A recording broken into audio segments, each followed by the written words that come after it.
Hello ji, welcome to another episode. पिछली 3 videos का जो रिस्पांस है वो बहुत अच्छा रहा। इनफैक्ट 3 पॉडकास्ट थे and few other videos. And सबसे पहले एक तो आई हैव क्रॉस 150 सब्सक्राइबर्स, तो उसके लिए उन तमाम लोगों का शुक्रिया जिन्होंने सब्सक्राइब किया हुआ है। एंड वो लोग जो कि काम को देख रहे हैं, सराह रहे हैं। थोड़ा सा ब्रेक था बीच में because of few things. I hope कि अब जो है वो चीज़ें बड़ी रेगुलर रहेंगी, अलाइंड रहेंगी and I will be doing the work regularly. तो इस तरह से चीज़ें जो हैं वो चलती जाएंगी। सो इन तीनों वीडियोस के बाद, तीनों पॉडकास्ट के बाद I have come to a point कि अब मैं चाह रहा था कि हम थोड़ा सा चीज़ों को एक्सेलरेट करें। थोड़ी सी जो वेरिएशन है वो लाई जाए चीज़ों को लेके। पहले हम प्योरली डिस्कशंस पे चल रहे थे। मैं चाह रहा था थोड़ा सा हम टॉपिक्स को भी या स्टोरीज़ को भी डाइवर्सिफाई करें। तो इसीलिए एक आज जो गेस्ट मेरे पास हैं वो एक म्यूजिशनिस्ट हैं। फर्स्ट ऑफ ऑल शरून मेरे साथ हैं। Sharun, thank you so much for time. Sharun एक गिटारिस्ट हैं, एक क्या बोलते हैं उसे, कंपोजिशन, प्रोड्यूसर। हाँ, म्यूज़िक प्रोड्यूसर। समराइज अगर इसको किया जाए तो म्यूज़िक प्रोड्यूसर, जो कि एक इसका पेट वर्ड है। तो आज की डिस्कशन हम ऑब्वियसली समझ में ही आ जाती है बात कि म्यूज़िक के गिर्द घूमेगी और हम म्यूज़िक की बहुत सारी जो जॉनराज हैं, जो बहुत से इम्पैक्ट्स हैं, क्योंकि वैसे भी कहते हैं कि मौसीकी रूह की ग़िज़ा है। तो हम इसको डीकम्पोज करने की कोशिश करेंगे, डीकंस्ट्रक्ट करने की कोशिश करेंगे। मैं चाहूँगा कि इसकी रिवर्स इंजीनियरिंग हम करेंगे। हाउ ये जो फ़िलासफ़ी है या ये जो मिथ है ये कैसे जनरेट हुई है। तो सबसे पहले डिस्कशन का स्टार्ट करते हैं। शरून, सबसे पहले तो मुझे आप ये बताएं कि how did you start the music and why music? मैं बताता हूँ, शुरुआत हुई थी हमारी फैमिली से। मेरे पापा जो हैं वो प्ले करते हैं इलेक्ट्रिक कीबोर्ड। कीबोर्ड कंप्यूटर वाला फ़र्क होता है। एक हमारे जनरली से बोलते हैं पियानो, पर वो उसमें सारे साउंड्स होते हैं इलेक्ट्रिकली डिजिटल उसे कह सकते हैं, डिजिटल पियानो वो प्ले करते हैं। तो बचपन से उन्हें देखते आ रहे हैं, ये प्ले कर रहे हैं, पता नहीं किस तरह इनको पता है ये वाली नोट दबाएंगे तो ये साउंड आएगा, किस तरह इनके माइंड में होगा। तो उस टाइम ना मैं बजाता था परात। अच्छा, परात जिसमें आटा गूंदते हैं, स्टील की परात होती है, स्टील की परात जिसमें आटा गूंदते हैं, चावल साफ कर रहे होते हैं घर वाले। तो वो उल्टी करके ना वो गद्दे पे रख के ना, तो बड़ा बेसिक सा साउंड आता था, जैसे ड्रम बज रहा है, किक ड्रम। तो वो बजाता था मैं उस टाइम। तो बीट पकड़ना आ गई थी मुझे रिदम के साथ साथ, एक बीट पे किस तरह रहना है, टेम्पो पे किस तरह रहना है। वो बजाते बजाते ना मेरे बड़ा भाई है, उसका नाम है अरुण। उसने पियानो जो प्रोफेशनली वेस्टर्न स्टाइल का वो प्ले करना शुरू किया, उसने सीखना शुरू किया। वो भी उसने इंटरनेट से सीखना शुरू किया। उसे देखा, यार इसको किस तरह पता है इसको किस तरह पता है ये फलानी नोट से ये साउंड आना है, फलानी उंगली इस तरह रखेगा तो ये इस तरह कॉर्ड प्ले होगा। इसको किस तरह पता है। तो वो चीज़ें ना मुझे ना बड़ा ये तो ना इंटरेस्ट डेवलप कर रही थी मेरा कि मैं भी जाऊँ इसी तरफ। अब सीन ये हुआ कि ना मैं मैट्रिक में हो गया हूँ। उस टाइम ना मैंने ना यूट्यूब से सीखना शुरू कर दिया। पियानो घर पड़ा था, सीखना शुरू कर दिया यूट्यूब पे, दिखना हाउ टू प्ले पियानो। तो साथ उन्होंने बिगिनिंग लेसन जो थे बिगिनर्स के लिए, कीज़ के नाम बताने, जो सारी नोट्स हैं 12 नाम है, वैसे ही जनरल बता रहा हूँ। उन्होंने बताने कि ये तो मैंने वो जेन में बैठा के प्रैक्टिस करना। उस टाइम मुझे अभी भी नहीं इतनी समझ मुझे तब भाई जब मैंने गिटार प्ले करना शुरू किया अपना। तो सीन ये था कि मैंने मैट्रिक से सीखना शुरू किया पियानो से। तो पहले तो मैंने कुछ ट्यून्स का रट्टा मार लिया। नर्सरी की पोएम्स होती हैं, वो ट्विंकल ट्विंकल लिटिल स्टार होगी। तो इस तरह की ना वो छोटी सी पोएम्स होती थी 30 सेकंड की, वो रट्टा मार लिया जी, ये इस तरह करके पैटर्न बजाना है उंगलियों से कीबोर्ड पे ये रट्टा मार लिया। तो वो आगे बड़ी शौकी होती थी, ले जी ये सुनाऊंगा दोस्तों को। मौज हो गई जी, समझे कि शरून को पता नहीं क्या आता है। तो उसी तरह फिर ना मैंने कहा यार नहीं, ये तो फिर मैं इसी जगह रह जाऊंगा, इतना सा ही बजाऊंगा, अपना नहीं कुछ प्रोड्यूस कर सकूंगा। उसी दौरान जब मैं मैट्रिक में था ना, तो मेरा बड़ा भाई डिजिटल म्यूजिक बनाना शुरू कर दिया सॉफ्टवेयर्स पे, पियानो साथ अटैच करके कंप्यूटर के साथ। तो सॉफ्टवेयर वो यूज़ कर रहा था Frooti loops studio, FL studio बोलते हैं। अच्छा। तो उस टाइम ना हमारा, हम दोनों का इंटरेस्ट था, हम इलेक्ट्रॉनिक म्यूजिक सुनते थे। एक तो ना ये इंस्ट्रूमेंट्स के साथ जैसे कोक स्टूडियो वाले प्ले कर रहे हैं, वो भी थोड़ी थोड़ी इलेक्ट्रॉनिक टच डालते हैं अपने गानों में, पर उसको ना जनरली बोलते हैं EDM, इलेक्ट्रॉनिक डांस म्यूजिक, वो जॉनरा है अलग। अच्छा। ठीक है, ये अक्सर ही लोग कह रहे थे गेमिंग म्यूजिक, कार्टून म्यूजिक, इस तरह के लफ्ज़ भी सुनने को मिलते हैं। तो उसने EDM बनाना शुरू कर दिया, EDM बनाना शुरू कर दिया। उसके बाद मेरा भी ना इंटरेस्ट करे, मतलब मोस्टली ना वो बड़ा था, देखता था तो मतलब वो इंस्पिरेशन तो होती है बिल्कुल बड़े भाई की, वो बड़ा था, इंस्पायर करता था। तो मेरा दिल करता था यार ये कर रहा है, बड़ा अच्छा लग रहा है, मैं भी करता हूँ। तो बचपन से लेकर आज तक वो बड़ा भाई बड़ा मेरे लिए एक ना इंस्पिरेशन मेरे लिए रहा है। तो अब ना मैंने भी अपने कंप्यूटर में वो सॉफ्टवेयर इंस्टॉल कर लिया है। उसे मैंने बताया, मैंने कहा मैंने भी कर लिया है। तो कहता ठीक है। तो उस टाइम ना छोटे मोटे म्यूज़िक बनाने, अपने स्कूल वाले दोस्तों को सुनाने, उन्हें सुनाए तो वो भी बड़े इंस्पायर हुए। उधर से मेरा एक और दोस्त इंस्पायर हुआ, उसने मुझसे सॉफ्टवेयर मांगा, उसे मैंने प्रोवाइड किया। ठीक है, वो भी बहुत अच्छा बनाता है, उसका नाम रोहित है। तो अब सीन ये था कि ना मैट्रिक के बाद मैं FSC में आ गया हूँ। FSC में अचानक ही ना फैमिली का प्रोग्राम बन गया मरी जाने का। मरी जाने का प्रोग्राम बन गया तो मरी गए, वहाँ माल रोड पे ना गिटार लटके हुए थे।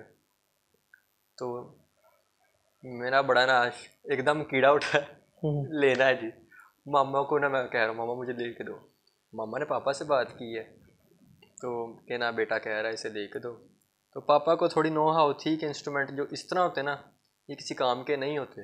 हाँ, उनकी क्वालिटी तो कुछ भी नहीं होती वहाँ से, तो आप कुछ भी ले लें तो बस एक देखने में होता है, लुक वाइज अच्छे होते हैं, अदरवाइज क्वालिटी तो नहीं होती इसमें। पापा ने मुझे कहा बेटा हम ना लाहौर जाएंगे, वहाँ पे स्पेशल शॉप्स होती हैं इन्हीं इंस्ट्रूमेंट्स के लिए। तो मेरा था कि नहीं इन्हें भूल जाने बाद में। हाँ, आपको ये भी लगा होगा ना कि यार शायद टालने के लिए ना कह रहे हो, बच्चों को ये भी तो होता है। मुझे था इन्होंने भूल जाना बाद में, मैंने कहा नहीं लेना ही लेना है। तो उस टाइम ना मुझे ना उन्होंने, फिर मेरी जिद थी कि अब आए हैं तो इसे कुछ ले के देते हैं। उन्होंने उस टाइम मुझे 3000 का गिटार था, वो ले दिया उन्होंने, मतलब वुड का ही था, खिलौने वाला नहीं था। अच्छा। तो उन्होंने वो ले दिया, ओरिजिनल स्ट्रिंग्स, मतलब असल स्ट्रिंग्स थी उसमें, तो वो था माठा ही। पर मेरे लिए उस टाइम वो भी था, मैं कहता हूँ यार कमाल है, वो गिटार भी कमाल। हाँ, वो टीन एज की जो फैसिनेशंस होती हैं या फैंटेसीज होती हैं, वो को अलग ही होती हैं, उसमें कुछ थोड़ी सी भी जो एक्साइटमेंट है वो बहुत ज़्यादा लगती है। तो ऑब्वियसली आपको लगा कि यार ये तो दुनिया पाली है, ये आखिर है। ठीक है, तो वो मैंने ले लिया। अब म्यूज़िक का मुझे नॉलेज था, पर मुझे वो जो मेरे नॉलेज था ना म्यूज़िक थ्योरी का, वो मुझे कीबोर्ड पे अप्लाई करनी आती थी, पियानो पे अप्लाई कर, पियानो की टेक्निक्स का मुझे पता था कि किस तरह करके मैंने पोस्चर बनाना है अपना, किस तरह मैंने स्केल प्ले करना है, किस तरह मैंने कॉर्ड रखना है लेफ्ट हैंड से, किस तरह अगर राइट हैंड से भी कॉर्ड रखना है तो दोनों को आपस में मर्ज करके किस तरह मैंने कोई कॉर्ड रख के साथ मेलोडी प्ले करनी है। वो मुझे आइडिया था कीबोर्ड पे टेक्निक का। गिटार पे मुझे टेक्निक का आइडिया नहीं था, गिटार को किस तरह किस पोस्चर में पकड़ना है, तो किस तरह इसकी लेफ्ट हैंड की टेक्निक क्या है, इसकी राइट हैंड की टेक्निक क्या है। तो म्यूजिक थ्योरी मुझे नॉलेज था, लॉजिक क्या चल रही पीछे, मैकेनिक्स क्या चल रही पीछे। ठीक है, बस उस मैकेनिक्स को इस पे किस तरह अप्लाई करना है, हाँ इस गिटार पे किस तरह करना है, क्योंकि ना ये बस 6 तारे हैं और कोई 24 के फ्रेट्स हैं इस पे, वो मेटल के पीस जो लगे हैं, वो ना बड़ा ही ना एकदम यार ये क्या बनेगा, कैसे करना है। अब हाँ, चूंकि देखने में तो ये बहुत कॉम्प्लिकेटेड सा लगता है कि यार पता नहीं है क्या होगा। है भी कॉम्प्लिकेटेड है। दूसरा कोई सामने बंदा बैठा होगा, उसने ना एक दफ़ा मुझे प्ले करते देखना, उसने कहा ना यार बड़ा आसान है, ये तो एमी गोलियां रख के बैठ टुंग टुंग टुंग टुंग लगा हुआ है। तो जब मैं उसे पकड़ाऊंगा ना, मैं कहना यार ये कहेगा यार मुझे दिखाना जरा, मैं कहूँगा ये लो देख लो, बस ऐसे करना है, ऐसे करना है, लगा होगा बस अपना। फिर उसे समझ में आती कि नहीं भाई, करने के लिए ना पहले से प्रैक्टिस और समझना पड़ना है। बेसिक नॉलेज जो है वो, मतलब कोई भी चीज़ है तो बेसिक नॉलेज तो आपको चाहिए। बिल्कुल। तो जब तक आपको बेसिक नॉलेज नहीं है, चीज़ आपके पास बेशक हो भी, तो आप उसका क्या कर लोगे अगर आपको उसका पता ही नहीं है। फॉर एग्जाम्पल एक ड्राइवर है, मतलब वो ड्राइवर भी नहीं है, उसके पास कार है बिल्कुल। लेकिन उसको चलानी नहीं आती, तो अगर वो उसके साथ कोई हरकतें करता है तो ऑब्वियसली वो नुकसान ही करेगा, वो कोई एक्सीडेंट ही करेगा, किसी को ठोकेगा या खुद कहीं लगेगा। तो इसी तरह इंस्ट्रूमेंट्स का भी यही है कि अगर आपको नहीं बजाना आता तो आप या तो खुद को डैमेज कर लेंगे या इंस्ट्रूमेंट ख़राब करेंगे, दो ही चीज़ें। लेकिन देखने में बड़ा लगता है कि यार बड़ा एम ही बच जाता है, हालांकि टेक्निकल चीज़ें इसमें हैं। अच्छा शरून, हम जो आपकी म्यूज़िक जर्नी है इसको थोड़ी देर के लिए यहाँ पॉज करते हैं जी। एंड मैं चाहूँगा कि हम ज़रा थोड़ी सी आपकी जो पर्सनल लाइफ है उसके ऊपर पहले थोड़ा सा रोशनी डालें, ताकि एक जो पैरेलल चीज़ें चलती हैं ना वो मैं जानना चाहूँगा। अभी करंटली आप पढ़ रहे हैं? जी मैं क्या पढ़ रहे हैं? मैं यूनिवर्सिटी साहिवाल में, मेरा 5वां सेमेस्टर चल रहा है, मैं बीएस कर रहा हूँ इंफॉर्मेशन टेक्नोलॉजी में। BS information technology, right. तो अब मतलब मैं एक तो यहाँ पे ये जानना चाहूँगा कि बीएस आईटी और म्यूज़िक ये क्या कॉम्बिनेशन है? आईटी और म्यूज़िक कॉम्बिनेशन, अच्छा मैं बताता हूँ। कॉम्बिनेशन मेरे हिसाब से तो कोई भी नहीं है इनका।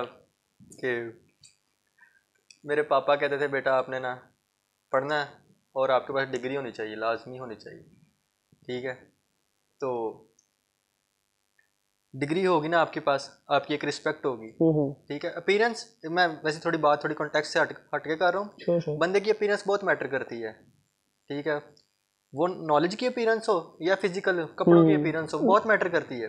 आप कहीं गुजर रहे हो और आपके कपड़े ना अच्छे हों, वो आपको अगला रोकेगा नहीं, आप नहीं। वो वाला बंदा जिसने सही सूटेड वूटेड होकर हाँ, वो जो दिखता है वो बिकता है, वो वाला बिल्कुल बिल्कुल, जो दिखता है वो बिकता है। तो उन्होंने कहा था आपके पास नॉलेज होना चाहिए, ठीक है, जिस मर्जी फील्ड में आपका इंटरेस्ट है। तो आईटी में कंप्यूटर में वैसे ही बड़े पंगे लेता था बचपन से ही, एम ही खोल के बैठा हो ना। तो सीन ये बना के ना उन्होंने मुझे कहा था कि बेटा आपके पास डिग्री होनी चाहिए, ठीक है। एक वालिदैन को भी फ़ख्र होता है कि हमारा बेटा पढ़ा है, हाँ। है, और ख़ानदान में से कोई इस लेवल तक नहीं गया था। अव्वल तो मेरा भाई, उसने अभी सीएस की है मेरे से, आई थिंक 3 साल पहले अभी उसने अपनी डिग्री मुकम्मल की थी, वो वेब डेवलपमेंट कर रहा है। तो फिर भी उससे मुझे बड़ी इंस्पिरेशन मिलती है, उससे सीखने को बड़ा कुछ मिलता है। आईटी में कुछ मसला आ जाए मुझे अपने फील्ड में, तो मैं उससे डिस्कशन करता हूँ, यार ये मसला है, तो फिर कुछ डिस्कशन करके किसी हाल तक निकल आते हैं हम। सही। तो मतलब बेसिकली जो बीएस आईटी है फॉर यू, ये अभी एक डिग्री है सिर्फ, यार करनी है? नहीं नहीं, ये नहीं, ये भी नहीं है। मेरा नेटवर्क सिक्योरिटी में बड़ा इंटरेस्ट है। नेटवर्क सिक्योरिटी, एक नेटवर्क को किस तरह सिक्योर बनाया जाए कि कोई बाहरला बंदा अंदर पेनिट्रेट ना कर सके, अगर कर भी लिया तो हमारी इंफॉर्मेशन सिक्योर रहे, हमारा नेटवर्क सिक्योर रहे, ठीक है। नेटवर्क में कोई किस तरह समझाऊँ इसे, एक मिनट, सर ने क्या समझाया था, CIA कॉन्फिडेंशियलिटी, इंटेग्रिटी और अवेलेबिलिटी। जो हमारी इन्फो है वो कॉन्फिडेंशियल रहे इंफॉर्मेशन सिक्योरिटी में, और उसके बाद इंटेग्रिटी, हमारी जो चीज़ है वो एक्यूरेट रहे। कोई आ भी गया, पेनिट्रेट कर चुका है, इनफिल्ट्रेट कर चुका है, उस टाइम पे भी हमारी जो चीज़ है उसे चेंज ना कर सके। बाद में अवेलेबिलिटी, तीसरी चीज़। ये 3 फंडामेंटल्स हैं इसके इंफॉर्मेशन सिक्योरिटी के। नेटवर्क सिक्योरिटी थोड़ी सी फ़र्क है। अच्छा, अब ना जो तीसरी चीज़ है अवेलेबिलिटी, अगर कोई पेनिट्रेट कर चुका है तो हमारा डाटा ना डिलीट कर सके, डाटा हमारा हर टाइम अवेलेबल हो। तो मेरा बड़ा इंटरेस्ट पैदा हुआ, हमारे टीचर आए थे यूनिवर्सिटी में, पर उन्होंने हमारा ऑनलाइन पढ़ाया था। राना अबू बकर साहब हैं उनका नाम है, तो वो मास्टर्स कर रहे हैं ये नेटवर्क सिक्योरिटी में, आई थिंक नेटवर्क सिक्योरिटी या फिर इंफॉर्मेशन सिक्योरिटी, ये आगे सब फील्ड हैं इसकी। ऑब्वियसली इंटरकनेक्टेड है सारी, बिल्कुल इंटरकनेक्टेड। सो मतलब जो टेक्निकलिटीज़ हैं वो आपको दोनों तरफ मालूम है? बिल्कुल, और मेरा है कि साथ लेके चलना है, दोनों को साथ लेके चलना है, कि छोड़ना नहीं है। अच्छा, फॉर एग्जांपल हाइपोथेटिकली अगर हम बात करें, जो कि ये पॉसिबल हो भी सकता है इन फ्यूचर, बट अभी फ़िलहाल हम इसको हाइपोथेटिकली डिस्कस कर लेते हैं। फॉर एग्जांपल एक स्टेज आती है लाइफ में जब आपको चूज़ करने पड़ती है कोई एक चीज़ between information technology and between music, तो शरून जो है वो क्या चूज़ करेगा? शरून उस टाइम बैठ के सारा कुछ एनालाइज करेगा ओके, एनालाइज भी हो गया नाउ। ना पिछले देखेगा, फिर शारून देखेगा मेरे लिए इजी कौन सा है, ठीक है, जिसमें मुझे सेटिस्फेक्शन मिले, राइट, मेरे सर पे बर्डन ना हो। देखा जाए तो ये मजे की चीज बड़ी गिटार, ठीक है, खप खपाना इसमें भी है। अगर आप किसी बैंड में काम कर रहे हो या फिर किसी प्रोडक्शन, हाई लेवल प्रोडक्शन पे काम कर रहे हो, जैसे किसी फिल्म का म्यूजिक बना रहे हो, गानों का म्यूजिक बना रहे हो, खप खपाना इसमें भी है। पर आईटी में थोड़ा वक्र किस्म का खप खपाना है। हाँ, वो टोटली एक डिफरेंट जॉनर है और म्यूजिक इज और एक और चीज़ है, तो ऑब्वियसली इनका कंपैरिजन तो नहीं है। मतलब आज के दिन में एज ऑफ टुडे हम अगर बात करें, मैं अगर अभी आपको ऑप्शन दूं कि यार अभी यहाँ से चूज करके उठना है, म्यूजिक या IT, one word answer music. यही मैं सुनना चाह रहा था, बिकॉज अच्छा उसकी वजह है क्यों, जो पैशन है ना दोस्त, वो उसको छोड़ना बहुत मुश्किल होता है, बिल्कुल बहुत मुश्किल होता है। स्पेशली अच्छा, कुछ पैशंस होते हैं जो सिर्फ पैशंस होते हैं, आप उनको प्रैक्टिकली कर नहीं रहे होते, मतलब आपको उसकी चाह जरूर होती है, लेकिन आप प्रैक्टिकली खुद नहीं कर रहे होते। लेकिन जब आप उनको खुद करना शुरू कर देते हो, फिर उनको छोड़ना बड़ा मुश्किल होता है। It's kind of an addiction, ये एडिक्शन हो जाती है, पार्ट ऑफ माय सेल्फ बन गया। तो ये आपको लगता है कि यार ये तो मेरा हिस्सा ही है, इसको तो छोड़ना बहुत मुश्किल हो जाएगा। So you have your mind clear कि यार नहीं, म्यूजिक तो चलेगा। राइट। अच्छा, यूनिवर्सिटी ऑफ साहिवाल का कुछ बताओ, मतलब वहाँ पे पढ़ने का एक्सपीरियंस कैसा, सो फार कैसा रहा है? बिकॉज 5 सेमेस्टर का मतलब आप वहाँ पे कितना साल गुजार चुके हो? 2.5 साल गुजार चुके हो, तो वहाँ पे एक्सपीरियंस सो फार कैसा रहा है? अच्छा, मैं ऑनेस्ट बताऊँगा, यूनिवर्सिटी ऑफ साहिवाल का स्टाफ वाला देख रहा है तो मैं ऑनेस्ट बताऊँगा, माजरत अगर मेरे मुँह से। Don't be diplomatic, go free. खुद करना पड़ता है सब कुछ। मसलन के टीचर्स यार सच बताऊं, वो नहीं कॉन्सेप्ट क्लियर करते। उन्होंने जो बाज़ वक़्त क्लास में बातें भी हो रही थी, ये रट के आया, इसने वही आके बता दिया। अच्छा, ओके। और मेरी ये आदत है, मैं टीचर से वो क्वेश्चन करता हूँ जो मुझे खुद पता हो, सिर्फ इस पर्पज़ के लिए कि मैं इस बंदे का थॉट जानूँ कि ये इस चीज़ के बारे में क्या राय रखता है। और वैसे इस तरह क्वेश्चनिंग कर करके ना, क्लास में कोई बता नहीं रहा होता तो मैंने अपने 3 नंबर फाइनल के लिए सिक्योर कर लिए हैं, क्वेश्चन के आंसर दे दे के। कोई नहीं बता रहा होता तो टीचर कहता था कौन बताएगा, नंबर दूंगा मैं, अभी बात खड़ा करता था मैं। तो सीन ये बना है कि अब जो टीचर आए हैं ना, बहुत अच्छे, नया स्टाफ आया। अच्छा। फर्स्ट सेमेस्टर बहुत बुरा रहा, कोई आइडिया नहीं था, कोई गाइडेंस नहीं थी किसी ने भी की कि ये यूनिवर्सिटी है, होता भी नहीं है। अच्छा, क्योंकि तब भी शायद इसलिए भी होगा ना कि तब यूनिवर्सिटी ऑफ साहिवाल को बने में भी इतना ज़्यादा अर्सा नहीं हुआ था, तो वो अभी यूनिवर्सिटी खुद एक बेबी थी ऐसे, मतलब अभी उस तरह से इंडिपेंडेंट नहीं हुई थी। तो शायद ये भी वजह हो सकती है कि उस वक्त रिसोर्सेज और इंफ्रास्ट्रक्चर भी इतना स्ट्रॉन्ग नहीं रहा होगा, बिकॉज जब ये मर्ज ख़त्म हुआ था, लाइक BZU का जो सब कैंपस था वो ख़त्म हो रहा था, तब बीच में एक फेज़ ऐसा भी था जब BZU के भी स्टूडेंट्स थे और यूनिवर्सिटी ऑफ साहिवाल के भी स्टूडेंट्स थे, बिकॉज जो बैचेस रहते थे BZU के, तो वो तो कंप्लीट होने थे। तो वो भी एक खिचड़ी सी रही है कुछ अर्सा, जिसकी वजह से एक बड़ी खींचातानी भी रही है बिटवीन द एडमिनिस्ट्रेशन। कुछ लोग काम कर रहे थे, कुछ नहीं कर रहे थे, तो वो मे बी उसकी वजह से भी स्टार्टिंग में हो सकता है कि आपका एक्सपीरियंस कितना अच्छा ना रहा हो। और ये 100% स्टाफ की गलती भी नहीं, हम भी बराबर के, ऑब्वियसली बराबर के मुजरिम जितने लोग हैं, आई बिलीव कि जितने लोग भी किसी सिस्टम का हिस्सा हैं, अगर वो सिस्टम कोलैप्स कर रहा है, सिस्टम वो ठीक नहीं है, तो सब कहीं ना कहीं जिम्मेदार जरूर होते हैं। अब ये अलग बात है कि आप रिस्पॉन्सिबिलिटी शिफ्ट करने की कोशिश कर लें तो वो एक अलग डिबेट है। आप कहेंगे कि उन्होंने किया और वो कहेंगे कि आपने किया। अदरवाइज़ ये है कि जो लोग सिस्टम का हिस्सा हैं, अब बिकॉज मेरा रिसेंटली एक्सपीरियंस हुआ है, 2-4 विजिट्स मेरे यूनिवर्सिटी ऑफ साहिवाल के रहे हैं, तो मैंने जो सबसे चीज़ कॉमन नोट की है वहाँ पे, वो ये कि लोग क्लासेस में कम है और बैकग्राउंड में ज़्यादा है। ऐसे बिल्कुल मैं आपके साथ एग्री करता हूँ, ऐसे है, और मैं भी बाजू का इस तरह करता हूँ। तो अब आप वो देखो ना कि वो स्टूडेंट्स जो हैं, वो उनको किसी ने बाजू से पकड़ के तो बाहर नहीं निकाला ना, वो अपनी मर्जी से बैठते हैं, ठीक है। बाहर बैठने में या क्लासेस बंक करने में भी इवन कोई मसला नहीं है, कोई इतराज़ नहीं है, ये होता है। लेकिन काम वहाँ पे ख़राब होता है जहाँ प्रोपोर्शन जो है वो डिस्टर्ब होती है। अगर आप थ्रू आउट ये क्लासेस छोड़ रहे हैं और बाद में आप एक्सपेक्ट ये करें टीचर से कि वो आपको सेमेस्टर आपको क्लियर करवा दें, तो ये तो फिर खाम ख्याली है ना, जिम्मेदारी तो फिर स्टूडेंट्स की भी है। एनी हाउ, अच्छा, इसमें इससे आगे मैं चाहूँगा कि हम इससे आगे बढ़ें। तो अच्छा, म्यूजिक और यूनिवर्सिटी का जो एक्सपीरियंस है, मैं ये पूछना चाहूँगा कि is your university has enough platform for you as musician? कोई मतलब आपको यूनिवर्सिटी के एंड पे कोई सपोर्ट है या कोई ऐसा प्लेटफॉर्म यूनिवर्सिटी में है? क्योंकि बहुत सारे म्यूजिक क्लब्स, ड्रामा सोसाइटीज होते हैं यूनिवर्सिटीज में, तो यूनिवर्सिटी ऑफ साहिवाल में ऐसा कोई सिलसिला? ये सच मेरे इलम में नहीं है, सुनने में आया था कि कोई सोसाइटी है, पर वो नहीं पता कि किस मोटो पे काम कर रही है सोसाइटी।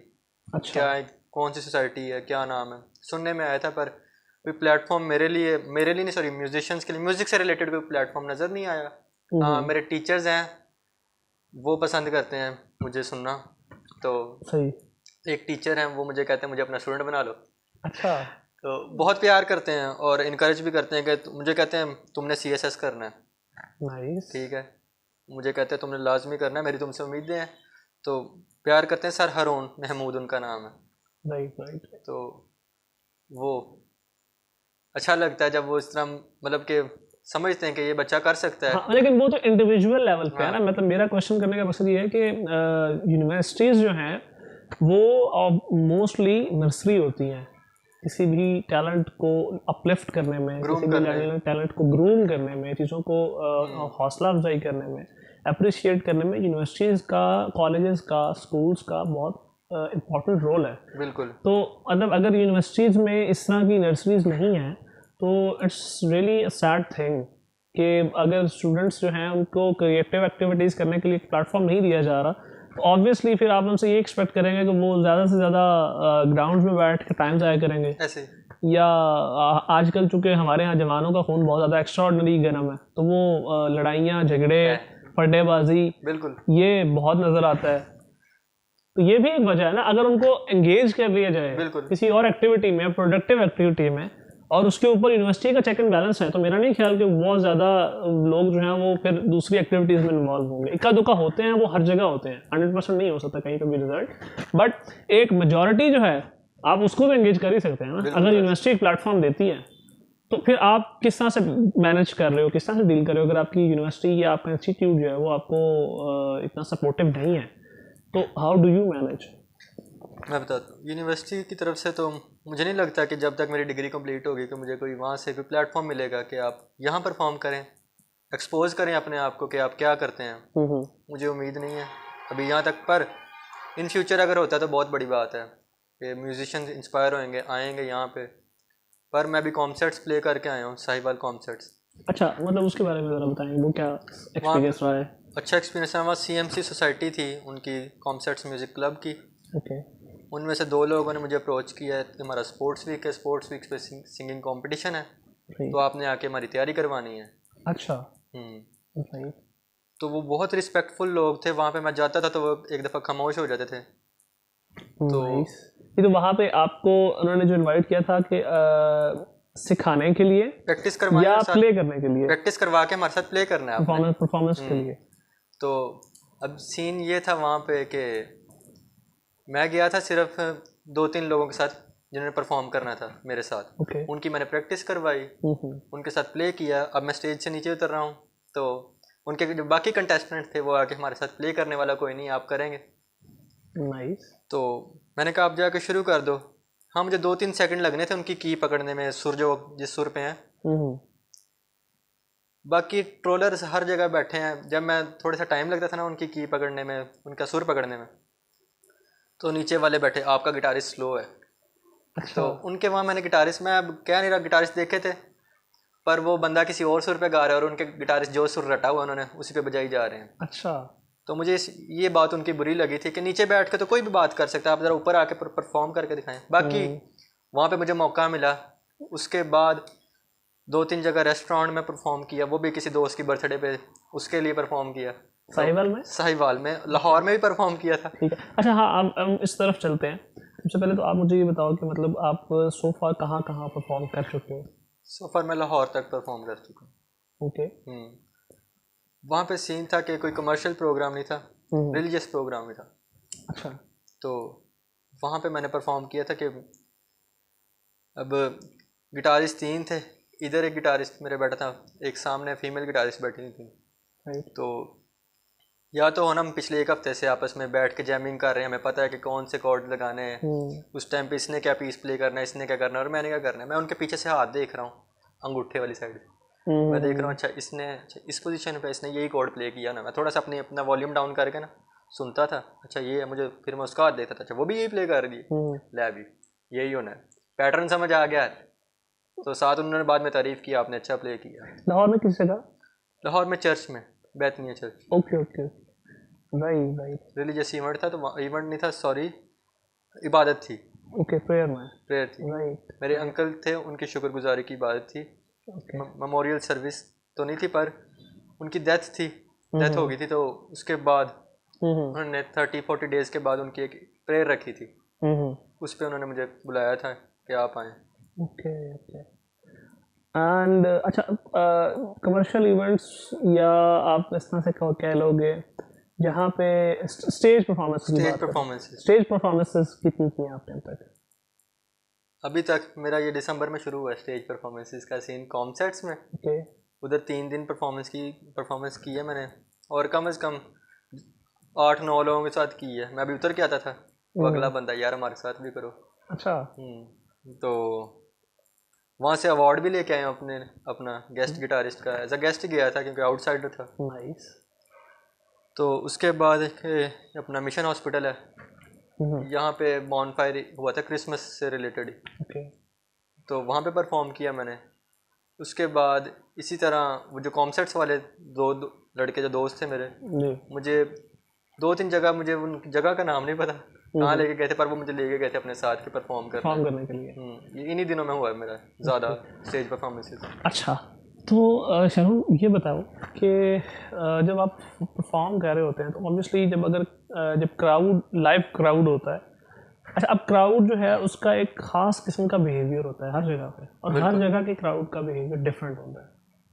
कुछ जगहों पे ऐसा, मतलब मैं सुन रहा था एक कॉमेडियन को, और वो ये कह रहे थे कि यार हमारी कॉमेडी जो है वो डिपेंड कर रही होती है कि आगे क्राउड किस तरह का बैठा हुआ है। बिल्कुल। क्योंकि कुछ लोग होते हैं वो हंसते ही नहीं है। अच्छा, ये कुछ खास शहरों के का भी एक मिजाज है। बिल्कुल। कि फैसलाबादी जो हैं वो तैयार बैठे होते हैं हंसने के लिए, लाहौर वाले जो हैं उनको बहुत मुश्किल है हंसाना। उसकी एक और वजह है कि उनका जो थ्रेशोल्ड है कॉमेडी का वो बहुत हाई है, तो वो बहुत मुश्किल से हंसता है। अब उस लिमिट को टच करना पड़ता है, हाँ, you have to meet that limit, आपको उस बार को हिट करना पड़ता है, तब वो आपको कोई अप्रिसिएशन देते हैं। जबकि फैसलाबाद के लोग हैं, या इवन ये जो बेल्ट है फैसलाबाद वाली सारी, ये यहाँ के लोग थोड़ा और तरह के मिजाज के हैं, खुले डुले हैं, ये रेडी टू लाफ होते हैं। तो मतलब किसी जगह पे सबसे ज़्यादा मुश्किल हुआ परफॉर्म करने में?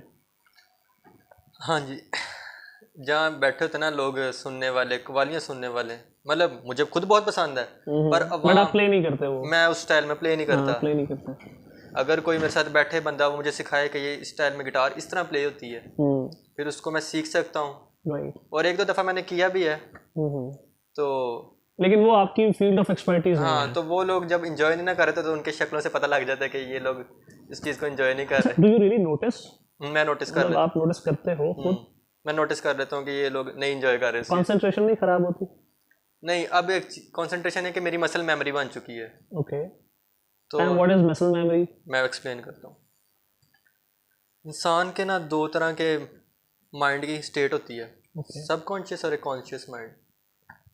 तो ये मेरे कोई अपनी ज़ुबानी है, पूरी दुनिया समझती है इस कॉन्सेप्ट को। तो सीन ये होता है, जब आप कॉन्शियस माइंड है ना, आपका फुल ब्रेन उसी चीज़ पे फोकस कर रहा है कॉन्शियसली आप। अब जैसे आप गाड़ी ड्राइव कर रहे हो, पहले तो आप कॉन्शियस माइंड से ड्राइव कर रहे हो, आपने अपनी लेन में रहना है, ट्रैफिक आ गई तो आपने किस तरह से उस पर निकलना, किस तरह कोई गाड़ी आ गई तो आप कॉन्शियस माइंड से फोकस कर रहे हो उस पर, अपनी ड्राइविंग पे। विद इन ड्राइविंग अगर आपको कॉल आ गई किसी की, अब आपका कॉन्शियस माइंड कॉल पे होगा, सब कॉन्शियस माइंड ड्राइव कर रहा होगा। तो यही सीन मेरे साथ जब मैं नोट कर रहा था ना उन्हें, तो मेरा सब कॉन्शियस जो है वो प्ले कर रहा है और मेरा कॉन्शियस उन्हें नोट कर रहा है। अब नोट का इसलिए कर रहा है कि यार ये लोग एंजॉय भी कर रहे हैं कि नहीं, इन्हें समझ भी आ रही कि नहीं। अब मसल मेमोरी की बात करता हूँ। मसल मेमोरी ये है कि मुझे उस चीज़ के बारे में सोचना नहीं पता, मेरे मसल्स को पता है उन्होंने कितने डिस्टेंस पे मूव करना है। मुझे उस पर कॉन्सेंट्रेटिंग, क्योंकि मैंने मोर देन 1000 टाइम प्रैक्टिस कर लिया उस चीज़ को।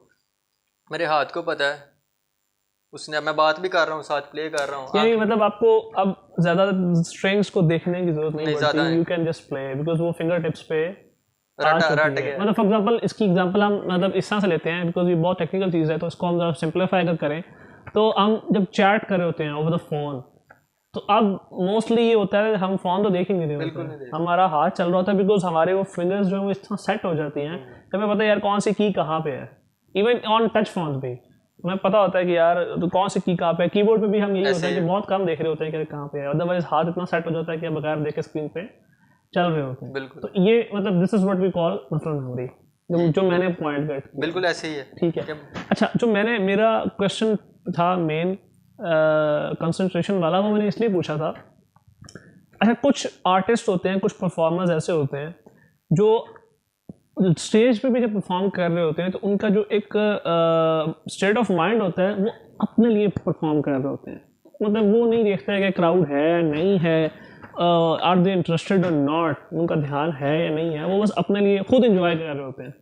अच्छा कुछ आर्टिस्ट होते हैं जो इस चीज़ का, जैसे आपने कहा कि आप ध्यान रखते हो कि क्राउड का बिहेवियर क्या है, उनके जो वो माथे में शिकन अगर आ रहा है दैट मीन्स कि वो एंजॉय नहीं कर रहे हैं। बिल्कुल। अगर वो आपस में बात कर रहे हैं दैट मीन्स कि वो आपको लिफ्ट नहीं करवा रहे हैं। ऑब्वियसली वो लिफ्ट इसलिए नहीं करवा रहा है कि आप वो प्ले नहीं कर रहे जो वो सुनना चाह रहे हैं, या आप शायद उतना अच्छा प्ले नहीं कर रहे जितना अच्छा वो सुनना चाह रहे हैं। तो ये दो तरह की एक मिजाज है आर्टिस्ट का, मोस्टली यही होता है, स्पेशली जो स्टेज का आर्टिस्ट है वो यही देख रहा होता है। कुछ लोग देखते हैं, कुछ लोग खुद एंजॉय करते हैं। So you are from second side के जो ये भी ध्यान रखता है कि अच्छा यार क्राउड जो है वो क्या बिहेव कर रहा है। हाँ, किसी एक्सटेंट तक मैं ये ध्यान रखता हूँ, पर मेरे जेहन में क्या चल रहा होता है बाद ये, मैं जाते वक्त मैं सोचता हूँ ये पब्लिक बैठी है ना, जो भी ऑडियंस बैठी, ये आलू है, इन्होंने नहीं पता कि ये मैं कह के जाता हूँ। और एक दो बंदे को मैंने जब कॉन्सर्ट किया था वो बड़े घबरा रहे थे, मैं कहा परेशान ना हो, आलू बैठे हुए ने, इन्होंने नहीं पता कि ये कर देना जाके, तो फ्लो नहीं तोड़ना अपना। इसका फ़ायदा होता है, इसका फ़ायदा होता है, बहुत फ़ायदा होता है। एक तो आपके अंदर अपना कॉन्फिडेंस डेवलप हो जाता है, खुद ही मोटिवेट हो जाता है। जो फियर है मेरा ख्याल है वो निकल जाता है, काफ़ी एक्सटेंड तक कम हो जाता है। तो मुझे पता होता था, इनको नहीं पता, ये अगर मजाक भी कर रहे हैं ना कोई, ये मजाक ही कर सकते हैं, क्योंकि क्राउड जो है उसके भी बहुत सी टाइप्स होती है ना। मतलब कुछ लोग होते हैं जो आए ही सिर्फ इसी मकसद से होते हैं कि उन्हें हूट करना है, उनका तो आप कुछ नहीं कर सकते बिकॉज उन्होंने हूट करना ही करना है। भले आप जो मर्जी प्ले कर दें वहाँ पे या उनको जितना मर्जी एंटरटेन कर दें, वो आए ही इसी नीयत से हैं। लेकिन कुछ जो एक सेक्शन होता है क्राउड का वो संजीदा होता है, और वो संजीदा इस तरह से होता है कि उसका कुछ बेसिक टेक्निकलिटीज़ का भी पता होता है, और फिर उसका जो उनके जो टेस्ट बर्ड्स हैं वो भी बहुत हैवी होते हैं।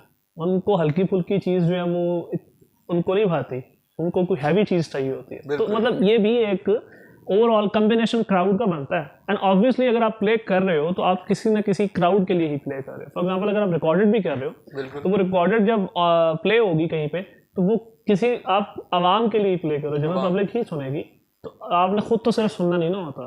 तो इट बैलेंसेस आउट, मतलब ये चीज़ें इस तरह से बैलेंस आउट हो जाती हैं, आई बिलीव, राइट। ओके, अच्छा शरून ये बताओ कि सो फार व्हाट डू यू थिंक, मतलब मैं इसके ऊपर चाह रहा हूँ कि हम थोड़ी सी अब इंटेलेक्चुअल डिस्कशन इस पे करें कि हमारी जो सोसाइटी है वो एक आर्टिस्ट के लिए कितनी सपोर्टिव है या कितनी सपोर्टिव नहीं है। What has your experience been? मैं ज़रा चाहूँगा हम इसको डिटेल से डिस्कस करें।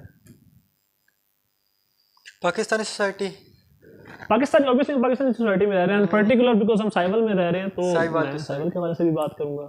यार बाज़ औक़ात फेस किया है कि लोगों के डबल फेस भी होते हैं, मुंह पे सपोर्टिव होते हैं और बैक पे सपोर्टिव नहीं होते। यूनिवर्सिटी में ज़्यादा टाइम स्पेंड होता है, उधर से बात शुरू करता हूँ। आएंगे लोग, पास बैठेंगे, हमें ये गाना सुना दो, वो गाना सुना दो। सिंगिंग मैं इतनी अच्छी नहीं करता, कभी सिंगिंग पे जोर ही नहीं दिया। आप प्ले अच्छा कर लेते हो, मतलब लोग कहते हैं तो मैं मान लेता हूँ, ठीक है जी, सही। अभी मुझे भी फील होता है, मैं उस लेवल पे जिस तक सोचता हूँ ना उस तक मैं नहीं अभी आया। तो सीनियर आके पास बैठेंगे, कहेंगे यार ये फलाना गाना सुना दो। मैंने कहा ठीक है, आप ज़रा एक दफ़ा, मैंने नहीं सुना होगा तो मैं मुझे सुना दो, मैं आपको प्ले करके सुना देता हूँ। साथ मेरे अगर कोई गाता है तो मैं कहूँगा उससे आप गा दो, सुनेंगे, इंजॉय करेंगे। दूर जाके उमरासी बैठे हुए ने, तो यार मैं कहता हूँ यार आप लोग सुन के गए हो, अभी मेरे सामने हंस के गए हो, मेरे साथ अच्छी तरह मिल के गए हो, उधर जाके ये देखो ये आपके अल्फाज सुन रहा होता है। तकरीबन 36 कदम दूर कोई खड़ा हो ना तो सुन रहा होता है। मतलब मेरा मेन मकसद ही ये था इस क्वेश्चन का कि जो हमारे यहाँ इन चीज़ों को स्टिग्मेटाइज कर दिया जाता है, एक स्टिग्मा लगा दिया जाता है कि यार ये तो है ही ऐसे। हालांकि जो मिरासी लफ्ज है वो मिरास से निकला मिरास से कि उनके मिरास इनहेरिट हुई है उनके हाँ, यू आर इनहेरिटिंग समथिंग, तो इसमें नथिंग रॉन्ग विद इट। लेकिन हमारे यहाँ जो एक माइंडसेट बन चुका है कि चीज़ को एंजॉय भी करना है और देन उसको बुरा भी कहना है। बिल्कुल कि मतलब जो अभी हम ऑफ कैमरा डिस्कशन कर रहे थे कि हाँ हमारे यहाँ एक मिजाज लोगों का ये है कि वो चीज़ों को एंजॉय करने की नीयत से कम सुनते हैं और क्रिटिसाइज करने की नीयत से ज़्यादा सुनते हैं कि यार इसमें गलतियाँ क्या निकालनी है। तो how do you deal with this man? पहले तो बड़ा फील होता था। अच्छा, फिर वो आलू वाली एग्जांपल नहीं है, आलू ने बस कहता ना तो माइंड में नहीं लेनी, मुझे पता ना मैं प्ले करता हूँ, इन्हें नहीं पता उस चीज़ के बारे में, तो ये बैठ के जो भी इनके दिल में आए इन्होंने बोल देना है। तो अब मुझे सिर्फ रट्टा नहीं है, I know the mechanics of this thing. बिल्कुल ठीक है, डीप डाउन मुझे पता है कि मैं किस तरह करके मैंने उस सॉन्ग पे ना, अगर मैंने अपना भी कुछ लेके आना ना, तो मैं एट अ टाइम किसी पहले वाले सॉन्ग पे एट अ टाइम कोई अपना भी पीस बजा के उस सॉन्ग को फिर बना दूंगा। Okay, let's talk about this thing. ये जो एक आपका दोस्त है, बिकॉज एक म्यूजिशियन का तो दोस्त गिटार ही होता है ना। अच्छा, सबसे पहले मैं बेसिक बिकॉज मैं बहुत इस मामले में लाइल इंसान हूँ, मुझे थोड़ा सा अगर आप समझाना चाहो, बिगिनर लेसन। फिलहाल एक तार टूटी है, मैं लेके आया हूँ, मैं सामने डाल। ठीक है, बिगिनिंग लेसन। अब मुझे सोच मतलब सिर्फ इसके बारे में, नॉट टू प्ले, सिर्फ इस इंस्ट्रूमेंट के बारे में, ये इसमें क्या क्या होते हैं, मतलब मुझे इसका भी नहीं पता कि आप इसको अब हम क्या बोलेंगे, या इनका चलो इनका पता स्ट्रिंग्स है, ये क्या चीज़ है, ये क्या चीज़ है, this belt what we call, मतलब मैं सिर्फ इतना भी जानना चाहूँगा, बाकी फिर हम प्ले करेंगे। फिलहाल ये आपके सामने गिटार है। हाँ, ये तो है। जिसका यहाँ से शुरू करते हैं, इतना हिस्सा है ना, इतना पूरा ये वुड का पीस, इसे हम बोलते हैं head stock. Head stock, right, okay. इसके ऊपर जो ये मेटल के घुमाने वाले पीस लगे हुए हैं, इसे ट्यूनिंग पेग्स बोलते हैं इंग्लिश टर्म में। कुछ लोग इन्हें ट्यूनर्स बोल रहे होते हैं। ट्यूनर्स फ़र्क होते हैं जिसके रेफरेंस के थ्रू आपने इन्हें ट्यून करना है। इस तरफ को घुमाओगे तो टाइट होगा, अपनी तरफ को घुमाओगे तो लूज होगा। गिटारों में ये चीज़ फ़र्क होती है, वो स्क्रू ड्राइवर वाला सीन है। बाज में इस तरह करो तो लूज होगा, इधर को करोगे तो टाइट होगा। अच्छा, तो स्ट्रिंग को ट्यून करना होता है, हमने एक खास सुर पे लेके आना होता है, एक खास फ्रीक्वेंसी पे लेके आना होता है। अगर चाहते हो तो मैं थोड़ा इसे भी ब्रीफ करूँ। मतलब मैं जानना चाह रहा हूँ कि ये जो बेल्ट है चाहिए, इसको हम क्या बोलते हैं? अच्छा, मैं पहले पार्ट्स के नाम बता दूं, फिर हम थोड़ी अब जो इतना पीस है इसका यहाँ तक, इसे कहते हैं नेक ऑफ द गिटार। नेक, अच्छा वैसे ना मैं आपको ऐसे करके रख के दिखाता हूँ। ये हेड के साथ आ रही है, okay okay okay okay okay. अच्छा, ये नेक के साथ आ रहा है, बिल्कुल है। ये मेरी बॉडी के साथ आ रहा है, बिल्कुल है। तो ये देखो एक थोड़ी ना वैसे फीमेल कर्व बन रहा है इसका। No issues, but it's a body. It's a body, okay. तो इससे रिजेंबल कर लो थोड़ा सा, ठीक है। ये मेरी बॉडी आ रही है, ये अच्छा तरीका है। इससे बाजू का रिब भी कहते हैं, रिब ऑफ द गिटार, जैसे हमारी ये नहीं, हाँ, पसलियाँ। तो इस चीज को गिटार की पसली है, बाजू बात बोलते हैं, लोगों को मैंने सुना हुआ कहते हुए। समझाने के लिए ट्रिक अच्छा है, मतलब मुझे जैसे ऐसे ही आपने इसको पोस्टर में रखा है, मुझे चीज समझ में आनी शुरू हो गई। तो सीन क्या है, मेरे तरीका था जब मैं किसी को समझा रहा हूँ ना कोई चीज़, तो उसे उस चीज़ की एग्जांपल दूँ जो उसने पहले कहीं होते हुए देखी है, तो फिर मेरे को जितना आया ना उदा ही आया है। हाँ, वो एक आप उसे क्या कहते हो, रेलेवेंस क्रिएट हो जाती है, तो उसको समझना ज़रा आसान हो जाता है। सही। नेक, अब नेक की समझ आ गई। नेक के ऊपर ना थोड़ा सा टिल्ट का इस तरह दिखाता हूँ, ये एक पीस सा लगा हुआ है, ये कलर भी लगा है इसका। बिल्कुल बिल्कुल।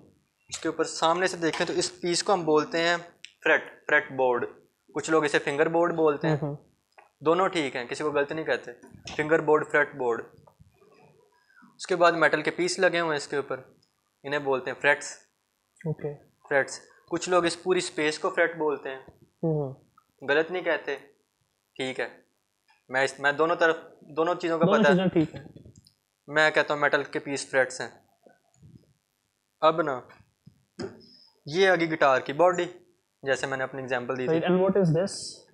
इसका मैं थोड़ी देर बाद एक्सप्लेन करता हूँ। इस पीस को कहते हैं जी पिक गार्ड। पिक गार्ड, हाँ, मैं पिक का भी दिखा दूँ। ये होती प्लेक्ट्रम, जिससे बजाते हैं गिटार, प्ले करते हो। तो ये आके इधर लगती तो ना क्या बोलते हैं पंजाबी, चिड़ीटें डाल देती गिटार पे। अच्छा अच्छा अच्छा, हाँ, सही सही। तो इसे पिक गार्ड, ये साउंड होल, इसके अंदर साउंड टकरा के वापस एम्पलीफाई होके निकलेगा, तो फिर हमें साउंड आएगा उसका। ये स्ट्रिंग्स हैं, ये चीज़ ब्रिज है गिटार का, यहाँ से यहाँ तक, जैसे हमारा सिंपल ब्रिज होता है पुल वगैरह, बिल्कुल, वो कनेक्टेड आपस में, या ठीक है।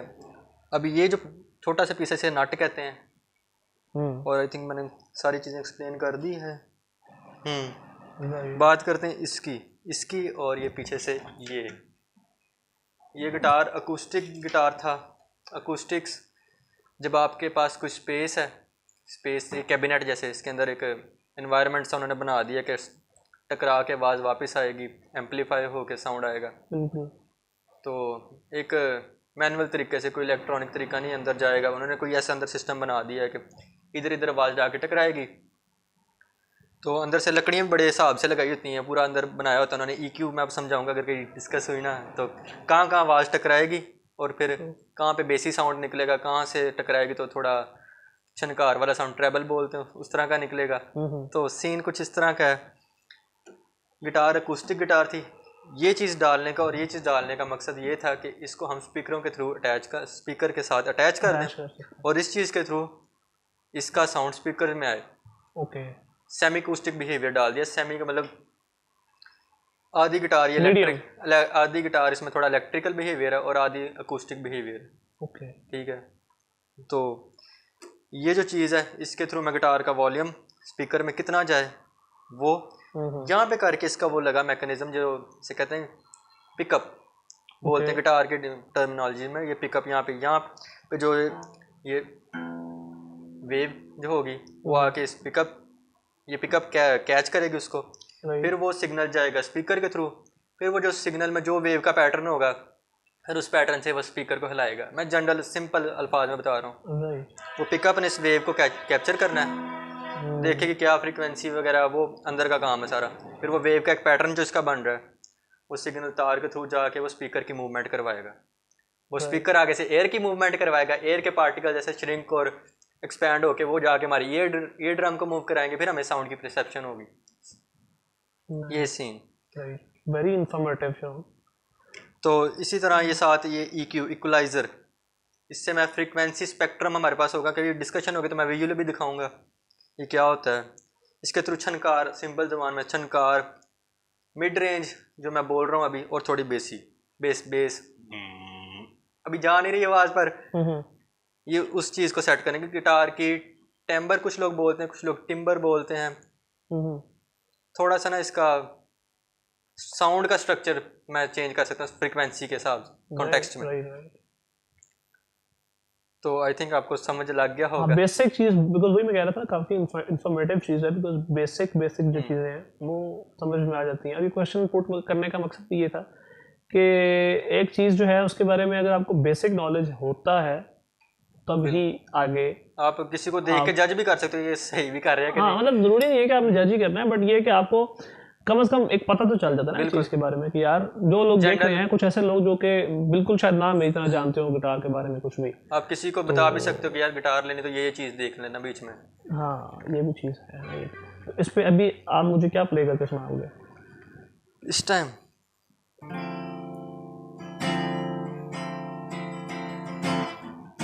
वो गलत हो गया, सॉरी। कोई बात, मैं वार्म अप भी नहीं किया, उंगलियां ठंडी हुई हैं।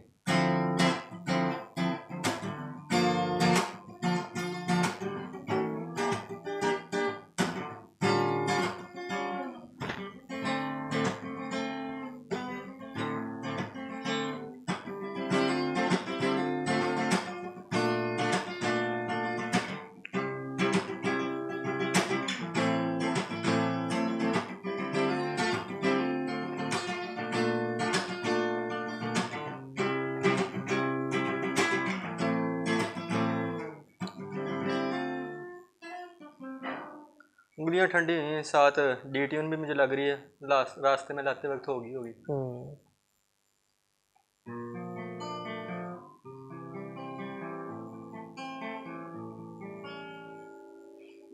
बाकी अभी बाज नहीं रहा मुझसे इस टाइम, बाकी नहीं, 2-3 दफ़ा गलती हो गई थी। चलो, नो इश्यूज, गलतियाँ हो जाती हैं। बाकी और सुनना चाहेंगे? कोर्स मैं तो म्यूजिक लवर हूँ भाई। ठीक है, तो अगर आप थोड़ा सा टाइम दें मैं अभी स्ट्रिंग डाल दूँ क्योंकि हाँ हाँ, स्ट्रिंग आप डालो भाई, बल्कि हमें भी दिखाओ, हम भी देखें कैसे स्ट्रिंग डालते हैं भाई। अगर गिटार कभी खराब हो ही जाता है किसी का। लाहौर जाना पड़ना था, दराज से मंगवा ली थी, जीको ब्रांड है।